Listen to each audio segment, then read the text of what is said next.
네, 안녕하세요. 인생 서점입니다. 자, 오늘 함께 읽어볼 책은 놓아주는 엄마, 주도한 아이라는 책을 함께 읽어보겠습니다. 네, 저자는 두 분입니다. 윌리엄 스틱스러드 그리고 네드 존슨 두 분이시고요. 윌리엄 스틱스러드는 신경 심리학자입니다. 30년 이상 미국에서 불안, 학습장애, 행동장애가 있는 어린이를 도와왔다고 하고요. 네드 존스는 프랩 매터스라고 하는 학습회사의 창립자입니다. 그러니까 두 분 다 이 교육 쪽의 전문가신데 한 분은 신경심리학자고 한 분은 교육회사의 창립자가 되시는 거죠. 그래서 두 분이 얘기하는 내용, 두 전문가가 얘기하는 어떤 내용이 굉장히 흥미롭게 진행이 되는 책입니다. 교육에 대한 이야기를 나누다가 어떤 대화가 통한 모양이에요. 그래서 이 책을 집필하게 되었다고 합니다. 자, 출판사는 세멘파커스. 네, 출간일은 2022년 3월 2일입니다. 오늘의 내용은 4장에 나와 있는 내용으로, 4장 제목이 불안을 관리하면 아이는 스스로 선택한다라는 주제입니다. 준비한 내용 함께 읽어보겠습니다. 불안해하지 않는 존재가 되는 법. 불안해하지 않는 존재인 척이 아니라 정말 그런 존재가 되기 위해서는 자기의 스트레스에 대해 파악해야 한다. 아이만큼이나 자신에 대한 통제가 필요하다. 지나치게 아이에게 도움을 주고자 한 것이 때로는 역효과를 불러올 수 있다. 아이에게 불안해하지 않는 존재감을 전하기 위한 모든 노력은 부모에게서 시작된다. 여기 우리와 함께 작업했던 부모들에게 이용했던 몇 가지 정보를 소개한다. 육아의 최우선 목표는 아이와 함께 즐거운 시간을 보내는 것이다. 경쟁이 심하고 정신없이 바쁜 세상에서는 기본을 잊기 쉽다. 아이에게 최고의 시간은 부모와 즐거운 시간을 보낼 때이다. 모든 순간을 아이와 함께 할 필요도 없고 육아가 힘들 때 그렇지 않다고 자신을 설득할 필요도 없다. 아침에 혹은 일터에 나가느라 온종일 보지 못했다가 아이를 만났을 때 우리의 모습에 대해서만 생각해보자. 그것이 아이에게 어떤 경험일지 생각해보자. 누군가가 매번 나를 볼 때마다 기적처럼 바라보고 미소를 짓는다고 생각해보라. 아이는 자신과 보내는 시간을 진심으로 행복해하는 부모를 보며 즐거움을 얻는다. 이런 감정은 아이의 자존감과 행복감에 믿을 수 없을 만큼 강력하고 중요한 역할을 한다. 아이와 함께 즐거운 시간을 보내는 것이 육아의 최우선 목표이고 아이가 즐거워하는 경험을 함께 쌓아야 한다. 일단 즐거움을 최우선으로 정해두고 그 목표를 향해 나간다. 일의 압박 때문에 아이와의 시간을 즐기지 못하고 있다면 긴장 해소에 집중한다.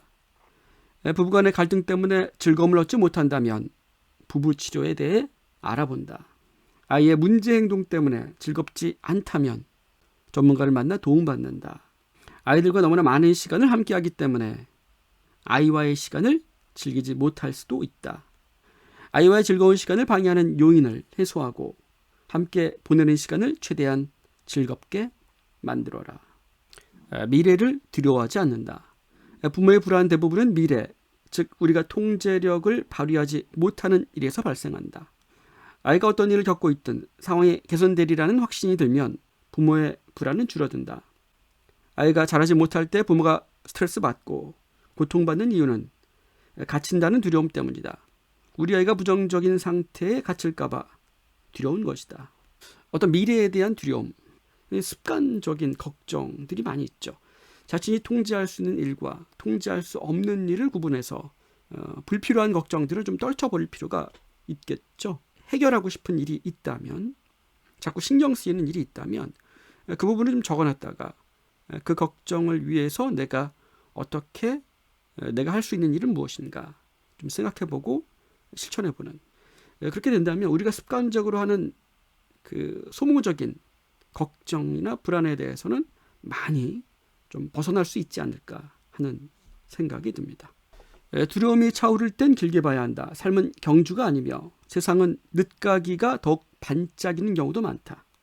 많은 사람이 어린 시절에 방황하지만 결국 성공적으로 살아간다.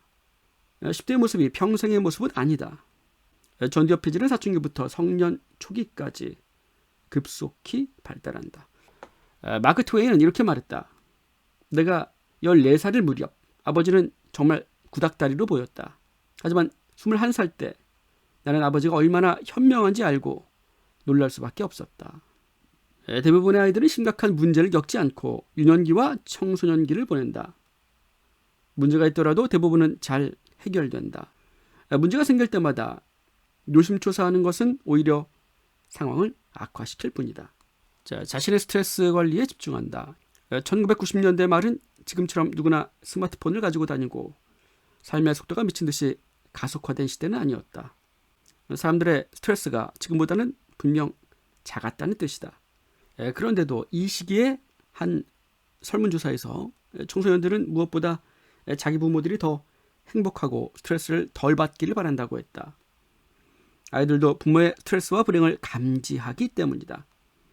혼이 나거나 훈계를 듣거나 무시를 당하는 경우가 아니더라도 말이다. 자녀들, 특히 어린아이들은 부모의 감정, 기분에 되게 민감한 경우가 많이 있는 것 같아요. 네. 부모의 기분이 좋은가? 화가 났나? 그렇지 않은가? 민감하게 알아차리죠. 부모 자신보다 그런 부분보다 아주 민감하게 예민하게 감지하는 경우를 저도 종종 느낍니다. 부모는 모르겠지만 부모가 아이들을 걱정하는 만큼 아이들도 부모를 걱정한다. 그러니 속도를 늦추어라. 운동을 하고 충분히 잠을 자라. 명상을 시도해봐도 좋다. 가족과 함께 명상을 실천하는 한 10대는 이렇게 말했다. 명상은 마음을 가라앉혀주고 엄마도 가라앉혀줘요. 그의 어머니는 규칙적으로 명상한 이후 가정에서 훨씬 더 차분한, 불안해하지 않는 존재가 될 수 있었다. 디폴트 모드 네트워크에 대해서 생각해보고 철저한 정지 시간을 조성한다. 네, 디폴트 모드 네트워크라고 하는 것은 책 1장에 나오는 내용인데요. 되뇌, 인간의 되뇌의 4가지 기능에 대해서 설명을 해주고 있습니다. 20세기에 이제 과학자들이 MRI로 되뇌 활동을 이제 분석하면서 이제 관찰한 거예요. 근데 우리가 아무것도 하지 않을 때 어떠한 시스템이 있다라는 것을 발견을 하게 됩니다. 디폴트 모드 네트워크는 우리가 몽상에 젖어 있을 때, 특정 종류의 명상을 할 때, 잠들기 전 침대에 누워 있을 때 활성화된다. 이렇게 좀 부연 설명이 나와 있습니다.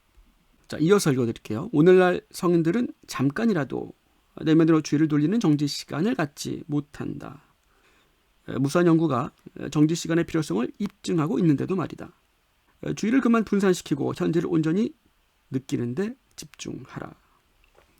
가장 큰 두려움과 화해한다. 불안한 부모들이 스트레스에게 던질 수 있는 가장 강력한 질문은 내가 가장 두려워하는 것은 무엇인가? 이다. 최악을 상상해보면 되레 안정감을 찾을 수 있다.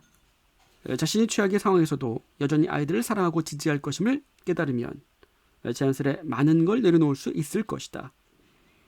이런 측면에서 가장 심각하다고 말하는 두려움들을 눈앞에 마주하고 다루어보자. 우리가 아이들을 통제하려고 하는 마음의 습관이 나올 때는 불안할 때거든요. 부모가 불안해하면 불안해할수록 아이들도 통제하려고 합니다. 그렇기 때문에 부모 자체가 먼저 자신이 가장 두려워하는 것이 무엇인지 좀 대면할 필요가 있다는 얘기입니다. 이 질문에서처럼 내가 가장 두려워하는 것은 무엇인가? 그 불안을 방사시키고 있는 두려움을 한번 떠올려보고 그러한 일들이 일어날 수 있는 가능성이 몇 %나 되는지 생각해보고 그래도 불안하다고 느낀다면 내가 그 불안감을 느끼지 않기 위해서 최소 어떤 행동을 할 수 있는지 생각해보는 시간도 이제 의미 있는 시간이 될 수 있을 거라는 생각이 듭니다. 오늘 놓아주는 엄마, 주도하는 아이 책 함께 읽어봤습니다. 1장에서는 이제 스트레스에 대한 내용으로 시작이 됩니다. 스트레스가 아이들이 어떻게 스트레스를 받게 되는지 아이들 입장에서 생각해 볼 수 있는 아주 유익한 내용들이 담겨 있습니다. 그래서 1장부터 해서 12장까지 이렇게 쭉 진행이 되는데 뇌과학적인 내용 그리고 아이들 입장에서 또 부모 입장에서 아주 다각도로 생각해 볼 수 있는 유익하고 흥미로운 내용들이 많이 담겨 있습니다. 네, 오늘 1부 순서 여기서 마치도록 하겠습니다. 다음 시간에 찾아뵙겠습니다. 감사합니다.